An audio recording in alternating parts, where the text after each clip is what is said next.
C'est la scène du parenchyme. Donc il a un problème au parenchyme.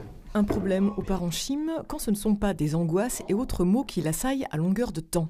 Bienvenue dans l'univers d'Argan, ce malade imaginaire égocentrique croqué par Molière au XVIIe siècle.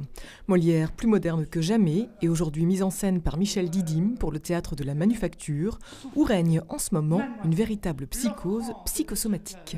C'est une façon de concevoir la vie totalement différente, qui est non pas d'agir avec des médicaments, mais de prendre repos et d'écouter son corps. Donc c'est le corps qui est au centre, et l'argent qui est au centre du malade imaginaire.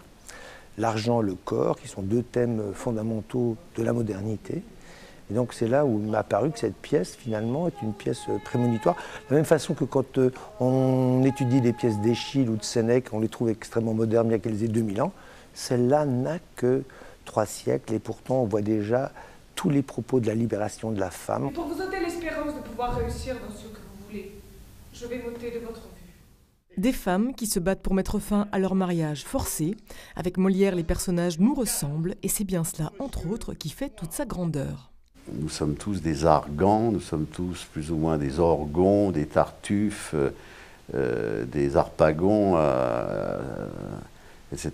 Ce n'est pas un personnage caricatural loin de nous, duquel on pourrait rire, c'est de nous-mêmes qu'on rigole, qu'on se moque. Le comique est toujours au bord du tragique. Et là, alors, on ne peut plus vrai avec Molière. Notamment quand on sait que Molière est mort sur scène, sous les rires des spectateurs.